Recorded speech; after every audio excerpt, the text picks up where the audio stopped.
Muy buenas de nuevo y bienvenidos a este bloque 15 del Máster de la Abogacía, donde explicaremos una serie de cuestiones que propiamente no están en la docencia que tenemos atribuida a los profesores Eduardo Medina y yo mismo, pero que nos pidieron varios de sus compañeros que si en la medida de lo posible, si era posible, diésemos estas clases presentadas a través de esta plataforma, a través de YouTube, a lo cual no tenemos inconveniente sin que esto sustituya a lo que les hayan podido impartir los abogados del Estado, que son quienes tradicionalmente han explicado esta parte. Bien, en este bloque vamos a analizar una serie de cuestiones que son importantísimas, como son la propia sentencia, que es el culmen, es lo que pone fin al procedimiento de manera normal, las posibilidades de impugnar no solamente la sentencia, o sea, de recurrir cuando no estamos conformes, no solamente la sentencia, sino también aquellas otras resoluciones dictadas a lo largo del proceso, y los distintos recursos, las distintas modalidades de recursos, básicamente el de apelación y casación. Así que también terminaremos con un tema, una cuestión que está desplazada en la propia ley, pero porque quizá debería estar al principio, como son las medidas cautelares. Bien, vamos a comenzar. La sentencia básicamente es la última. Si recuerdan ustedes de nuevo, porque soy muy insistente con este esquema, el de las 3 líneas de metro, de los distintos procedimientos, tanto los normales como los especiales, todos acabarán de manera normal y en principio con una sentencia. Vendría a ser la última de las estaciones a las que se refiere cualquier procedimiento. Es decir, cuando alguien plantea un recurso contencioso es porque quiere un pronunciamiento con una sentencia que establezca, ahora veremos qué pronunciamientos tendrá y qué forma tiene. Bueno, la forma de la sentencia no está en la propia ley de la jurisdicción contenciosa, viene del artículo 283 de la Ley Orgánica del Poder Judicial y del 434 de la Ley de Enjuiciamiento Civil. Debe haber un encabezamiento donde se explican las partes que intervienen. Esto, si van ustedes, si cogen cualquier sentencia que puedan ustedes acceder de cualquier juzgado o tribunal, va a tener siempre este esquema. Un encabezamiento donde se identifica nominalmente a todas las partes que han intervenido, con sus letrados y en su caso procuradores. Unos antecedentes de hecho, donde se resume todo lo que se ha hecho en ese proceso, es decir, se da cuenta de todas las estaciones por las que se ha pasado, y después los propios fundamentos jurídicos, que es donde se contienen las razones por las que el juez toma la decisión nuclear de la sentencia, que es el fallo. Será estimatorio o desestimatorio. Los fundamentos jurídicos son las razones jurídicas, siempre basadas en la ley, siempre.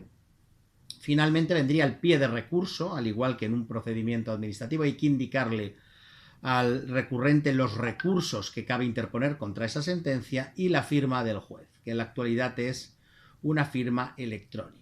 Bien, hay que decir que este esquema viene de la Ley Orgánica del Poder Judicial del año 85.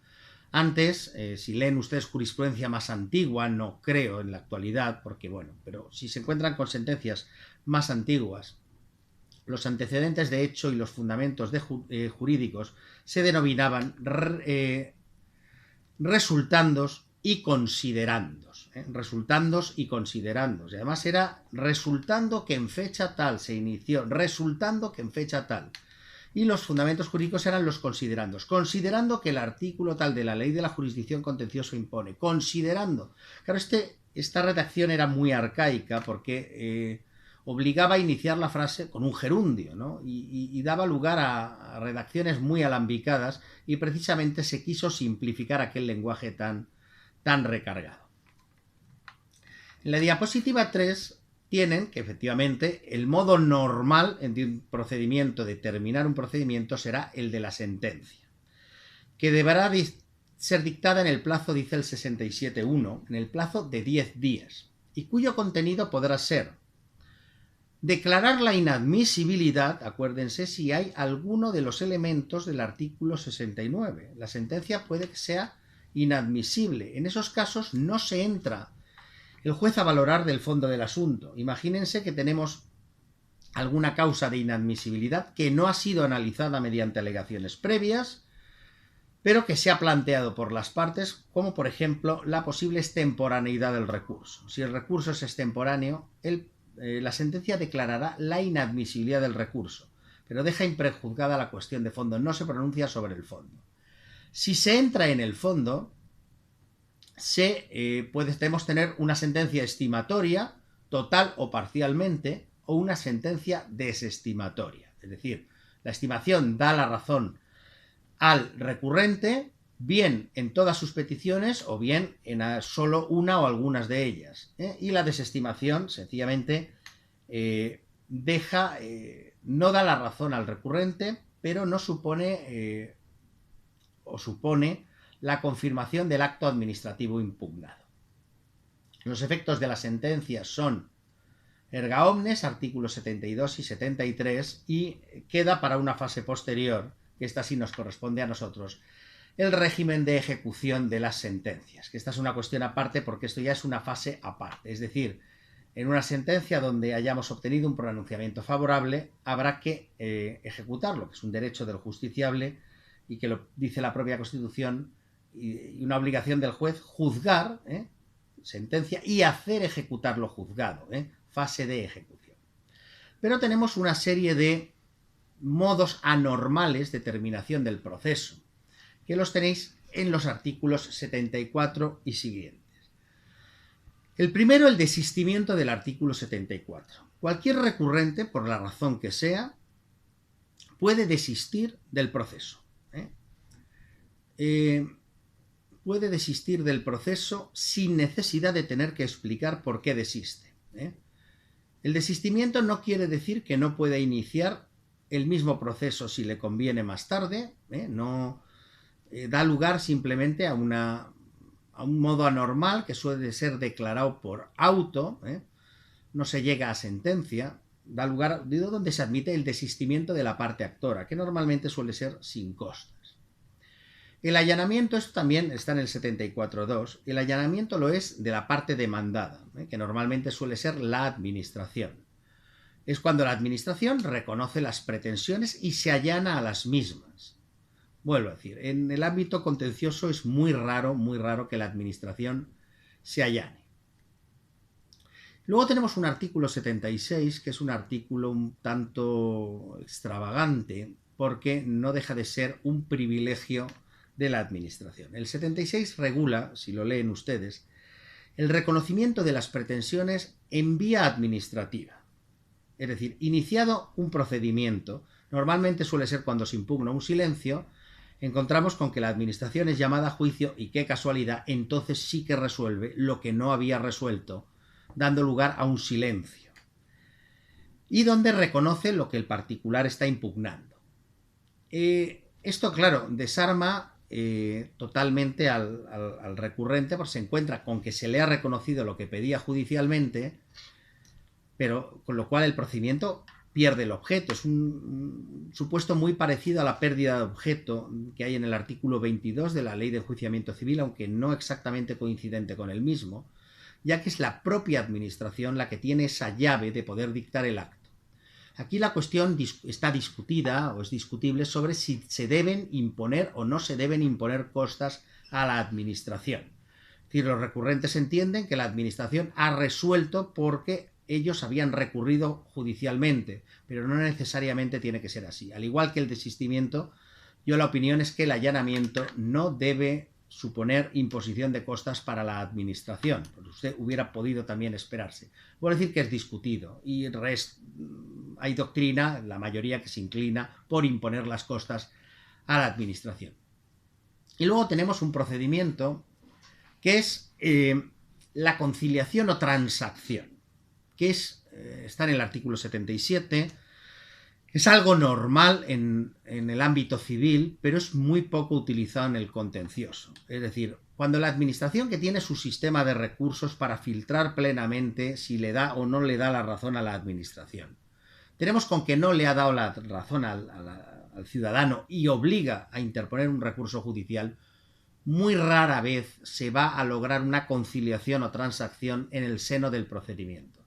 Además, hay varios óbices a ello, como son, por ejemplo, que los letrados, al igual que un abogado, tiene el poder de disponer sobre el pleito, un abogado normal, los abogados de las administraciones no pueden allanarse o no pueden transigir sobre el pleito si la administración no les ha dado un permiso expreso para ello. Con lo cual esta figura queda muy poco utilizada en contencioso. Y no está aquí, no está en este cuadro, pero en los últimos tiempos tenemos también el tema de la mediación. Se intenta que la mediación sea dé lugar o evite entre las partes un litigio. La mediación tiene un campo muy amplio en el ámbito civil, pero vuelvo a decir, en el contencioso también se intenta que la administración pueda mediar con los ciudadanos, pero vuelvo a decir, la administración es muy recalcitrante. Se está intentando, desde el propio Poder Judicial, incluso la reforma de 2020 quiere introducir la posibilidad de la existencia de mediación, pero vuelvo a decir que la administración, cuando no quiere algo, es que no lo quiere. No va a dar su brazo a torcer. Bien. Esto respecto a la sentencia. Después hay una serie también de requisitos que la sentencia debe tener, que no son de la propia ley de la jurisdicción. Debe ser evidentemente motivada, no debe incurrir en incongruencia ni extrapetita, o sea, no debe dar más de lo que el particular ha pedido o cosa diferente de lo que particular ha pedido, pero son cuestiones que estudiarán ustedes en el ámbito procesal civil y a las que me remito. Sí que tiene mayor importancia el tema de los distintos recursos contra decretos del letrado de la administración, que pueden ser, en primer lugar, el recurso de revisión. Está en el artículo 102 bis de la Ley de la Jurisdicción, que como por su propio nombre, este bis ya indica que está metido con posterioridad al texto. Bien, esto viene de una reforma que hubo, una reforma transversal de todos los procesos, donde se dio un protagonismo al secretario judicial a la hora de decidir sobre cuestiones que son de mero trámite, que no son decisorias. Esto fue muy criticado por algunos jueces que veían que se les privaba de la facultad de decidir, pero realmente no tenía sentido y era como se venía funcionando en muchos juzgados. Realmente el secretario judicial era una figura, incluso si me permiten decirlo, hasta infrautilizada. Desde el mismo momento en que ya no es necesario que venga a las vistas, pues hay determinadas cuestiones, pues como la admisión de documentos o como determinados que el secretario judicial resuelve por decreto. Claro, ese decreto, si ustedes no están de acuerdo, pueden interponer recurso de revisión que resuelve el juez, pero no como superior jerárquico del letrado de la Administración de Justicia, sino como garantía de que una persona distinta a quien ha tomado la decisión, pues revisa ese asunto jurídicamente. Bien, en segundo lugar tendríamos el recurso de reposición, también llamado antiguamente recurso de súplica, aunque si se van al artículo 79 está tan mal redactado que podemos llegar a encontrar las dos denominaciones en el propio artículo 79. El recurso de reposición, el recurso de súplica, se interpone contra todos aquellos providencias y autos no susceptibles de recurso de apelación. Suelen ser cuestiones de mero trámite, de admisión, inadmisión de prueba, básicamente, donde pues, el juez rechaza unas pruebas que el letrado había pedido y si no están ustedes de acuerdo pueden interponer un recurso de súplica. Al igual que el recurso del mismo nombre que existe en el ámbito administrativo, lo resuelve la misma autoridad, en este caso el juez, el mismo juez que ha dictado la providencia o auto recurrida. Y vamos a entrar en los dos recursos más importantes. El recurso de apelación. Bien, este es un recurso que en principio cabría decir que es contra la sentencia, también contra aquellos autos del artículo 81, aquellos autos que impiden la continuación del procedimiento. Por ejemplo, un auto donde se declara la inadmisibilidad del recurso. Ese auto va a ser susceptible de apelación. ¿Por qué? Porque pone fin al procedimiento, aunque no sea una sentencia. Pero sobre todo el ámbito del recurso de apelación es contra aquellas sentencias de más de 30.000 euros, no todas, es decir, hay una serie de procedimientos, pueden sacar el negativo, los que no llegan a 30.000 euros mueren en primera instancia, no cabe posibilidad de recurso de apelación. También los contenciosos van a ser siempre susceptibles de apelación, los contenciosos electorales, cualquier inadmisibilidad, siempre también los procedimientos el procedimiento especial de derechos fundamentales y aquel donde se resuelva un recurso indirecto contra reglamentos. Lo normal es que si, por ejemplo, quien ha dictado la sentencia, es el juzgado de lo contencioso, la apelación sea ante la Sala de lo Contencioso del Tribunal Superior de Justicia. Bien, la casación tiene lugar, tradicionalmente ha sido siempre ante el Tribunal Superior, ante el Tribunal Supremo.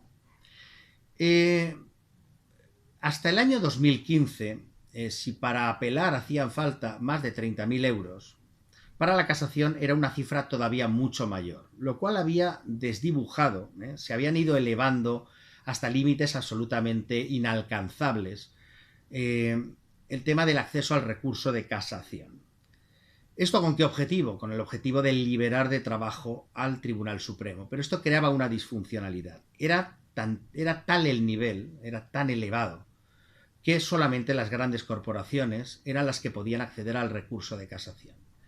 Y esto se planteó con una reforma de 2015 que cambió totalmente el planteamiento del recurso de casación, superando el criterio de las cuantías. Esto lo tienen en los nuevos artículos 86 a 93, que básicamente no puedo detenerme en el análisis concreto de cada esquema, pero que crea básicamente en el Tribunal Supremo. También hay una casación para derecho autonómico ante el Tribunal Superior de Justicia, que está muy mal regulada y que la reforma de 2020 quiere ampliar de manera específica. Esta potencialidad consiste en que el Tribunal Supremo, al igual que hace ya el Tribunal Constitucional, tiene una admisión previa, un filtro previo, donde establece si el asunto es susceptible de interés casacional. Esta es la clave de este nuevo recurso, el interés casacional. Si ese recurso es susceptible de interés casacional y pasa ese filtro, podrá conocer el Tribunal Supremo de un recurso. Y lo interesante es que normalmente la casación podrán pensar ustedes que es de sentencias dictadas por un Tribunal Superior de Justicia que van al Tribunal Supremo. Pero cabe también que sentencias no apelables, donde no cabe recurso de apelación de los juzgados de lo contencioso, suban directamente ante el Tribunal Supremo con este nuevo recurso.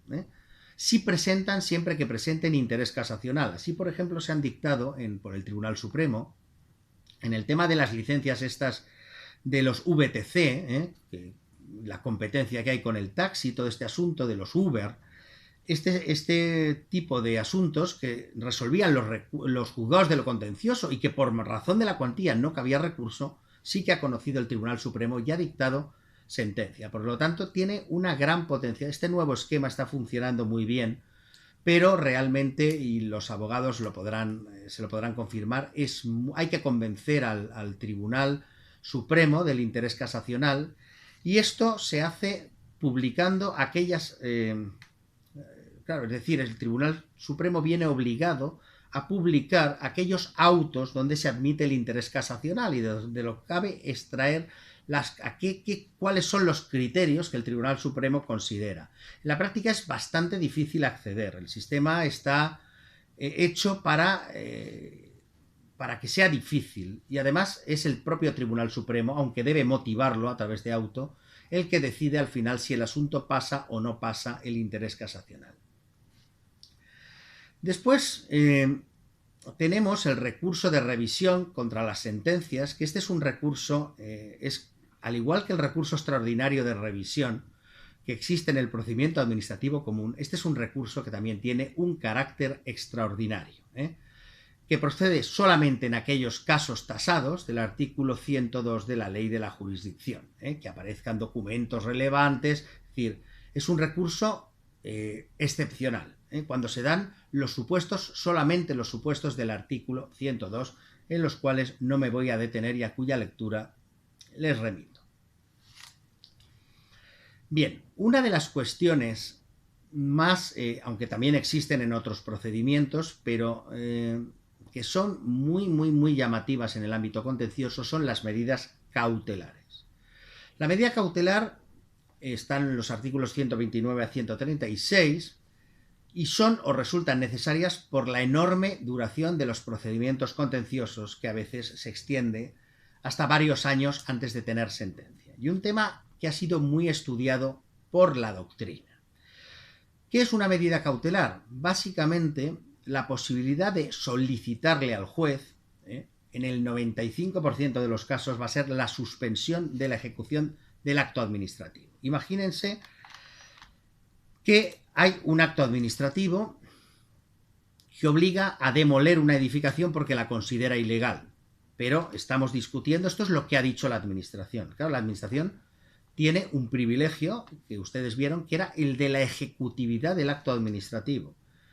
Si yo estoy discutiendo una demolición y el juicio, el procedimiento me va a tardar 3 años ante un Tribunal Superior de Justicia y yo estoy obligado a demoler la casa, claro, el procedimiento pierde su objeto, porque nos podemos encontrar con que finalmente la sentencia diga que la edificación no había que demolerla y resulta que la edificación ha sido tirada.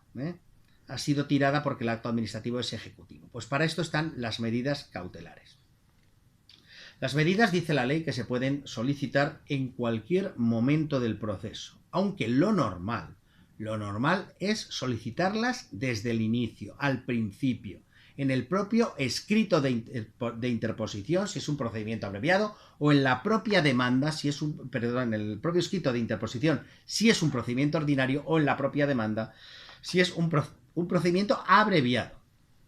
La ley de la jurisdicción admite incluso la posibilidad de medidas cautelares anteriores al proceso, es decir, ir al tribunal y lo primero solicitar la medida cautelar sin presentar escrito de interposición y sin presentar demanda. Pero eso sí, lo que no admite el derecho español, otros derechos europeos sí lo admiten, como el francés, es una medida cautelar que quede ahí independiente del proceso. Si solicitamos una medida cautelar es porque inmediatamente vamos a formalizar un escrito de interposición o una demanda. No cabe una medida cautelar porque sí, solo la medida cautelar. La medida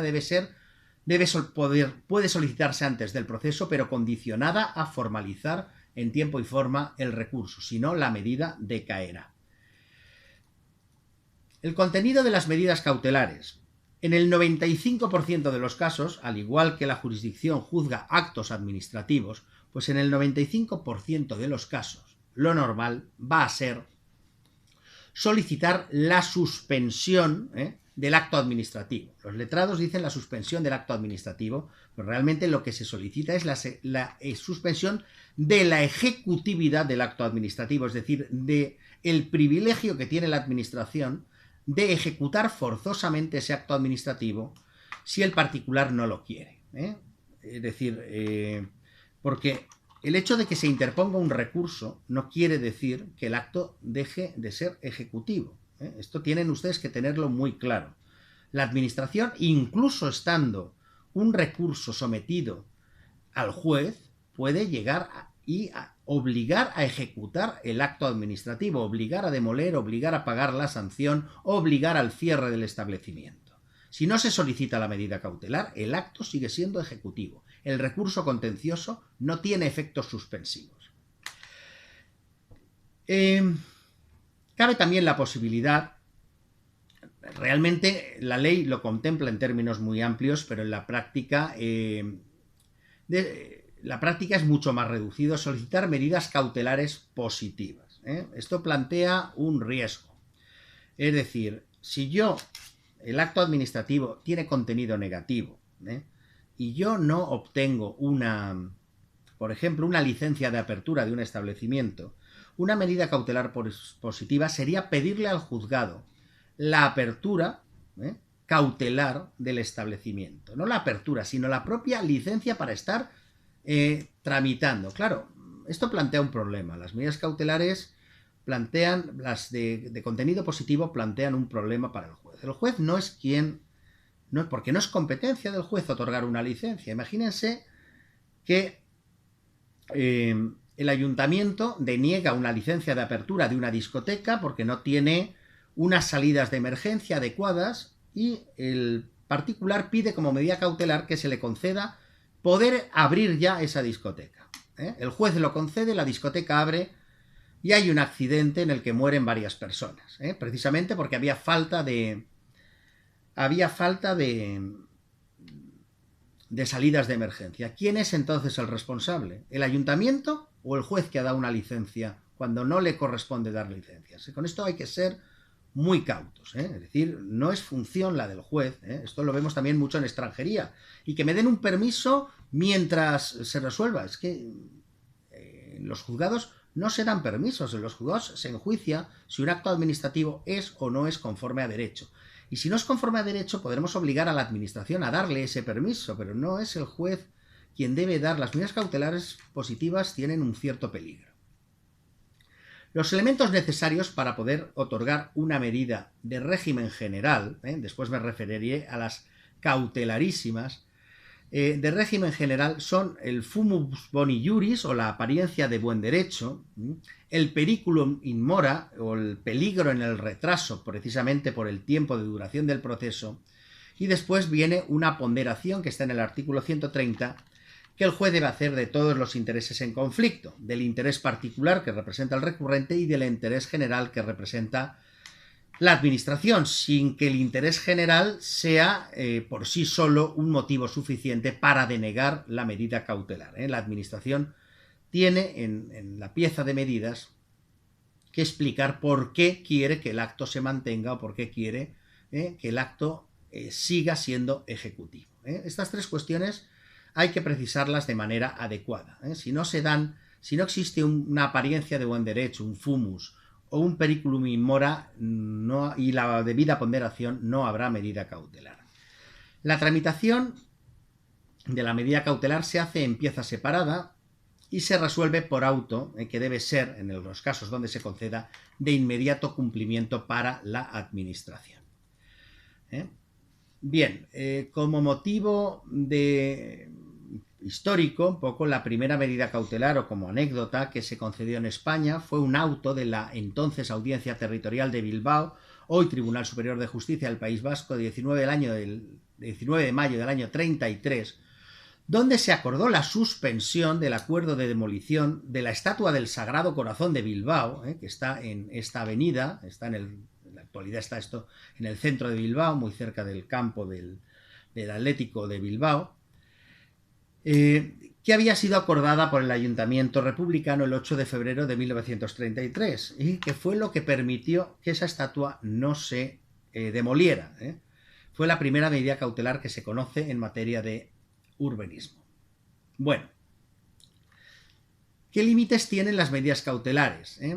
Bueno, pues no se concederá la medida cautelar si supone la pérdida de la finalidad del recurso contencioso interpuesto o la perturbación grave de los intereses generales o de un tercero. Es decir, hay veces donde la medida cautelar no está solo la administración, sino también un tercero, o la medida cautelar podría dar lugar a una perturbación grave de los intereses generales. Pero esto le corresponde argumentarlo a la administración. Después, la vigencia de las medidas cautelares. Las medidas cautelares están vigentes, son paralelas a la línea de metro. Duran mientras dura el proceso. Y en la sentencia, hasta que recaiga sentencia. En la sentencia, el juez debe decidir si la medida cautelar se alza o no se alza. Es decir, por ejemplo, si la sentencia es desestimatoria, es evidente que el acto administrativo es conforme a derecho, con lo cual hay que alzar la medida cautelar. El acto debe volver a ser ejecutivo. Si la medida cautelar, por ejemplo, si la sentencia no cabe no cabe posibilidad de recurrir. Esto, efectivamente, hay que alzar la medida. Si cabe posibilidad de recurso de apelación y el pleito va a poder ser objeto de discusión ante una instancia superior, el juez debe pronunciarse sobre el mantenimiento de aquella medida cautelar. Esto hay muchas veces que la sentencia no se hace y hay que deducirlo, pero lo correcto es hacerlo en uno de los pronunciamientos del fallo de la sentencia. Después también, para evitar que no se utilice la medida cautelar de manera a veces torticera, se puede pedir una caución o una garantía suficiente para evitar su mal uso. Por ejemplo, bueno, una ciudad, por ejemplo, donde una gran superficie comercial decidió instalarse hace ya años, el grupo político de Izquierda Unida interpuso y pidió como medida cautelar que se suspendiese la licencia de edificación del centro comercial previsto. El Tribunal Superior de Justicia, fue el de Castilla-La Mancha, lo admitió, era concretamente un continente, se iba a construir un continente en la ciudad de Albacete. Bueno, y evidentemente, claro, el efecto de suspender la licencia de construcción, pues dio lugar a que el promotor del centro comercial desistiese de construirlo. La propia medida cautelar pervierte el propio proceso, porque si yo no puedo construir, me voy a otro sitio, me busco. Y la historia se volvió a repetir varios años después, cuando el ayuntamiento dio autorización, entonces era Prica, para instalarse, y de nuevo Izquierda Unida recurrió para que no se instalase la superficie comercial. Y entonces ya se le pidió una fianza, que entonces era de 10 billones de pesetas, que no aportó. ¿Y cómo no aportó? El centro comercial se edificó. El problema vino después, cuando la sentencia dijo que efectivamente el centro comercial estaba construido en una parcela con la cual no se hubiera podido construir, pero aquí ya se construyó. Tanto es decir, hay veces nos encontramos con los intereses enfrentados de muchas partes. Y después podemos citar la medida cautelar del artículo 135, la llamada medida cautelar urgente o cautelarísima. Aquí se llama provisionalísimas o inaudita parte debitoris. La medida cautelar urgente solamente tiene lugar cuando concurren circunstancias de especial urgencia. ¿Y en qué se diferencia de la medida cautelar de régimen ordinario? Pues básicamente en que se puede solicitar sin oír a la administración. Es decir, oiga, es que tengo esta situación que no admite más demora. ¿Ya? La urgencia es, ya os digo, en cuestión de días o a veces de horas. Se solicita algo porque si no va a provocar una situación. Mire usted, quiero solicitar, esto lo encontramos mucho en materia de extranjería, que se suspenda la expulsión del extranjero porque está el vuelo previsto para tal día. Y si no se hace antes de este día, para dentro de 2 o 3 días, si no se hace antes, lo van a expulsar, lo van a montar en el avión y cuando queramos discutir, este señor ya estará en su país de origen. Esta es la medida cautelar urgente. Pero ojo, que la medida cautelar requiere urgencia y requiere también diligencia en el letrado. Y esto también lo digo porque nos encontramos muchas veces abogados que soliciten la medida cautelar urgente, pero que se solicite la medida cautelar no quiere decir que no haya que cumplir el resto de requisitos de personación, de acreditación del poder apudacta y de todos los demás papeleos, todos los documentos que hay que presentarle al juzgado. Si el juzgado tiene que requerir de subsanación al letrado de una medida cautelar urgente, es que el propio letrado está haciendo que desaparezca esa urgencia, ¿entendéis? Y luego hay una medida cautelar específica en el artículo 136, cuando lo que se impugna es una inactividad de la administración.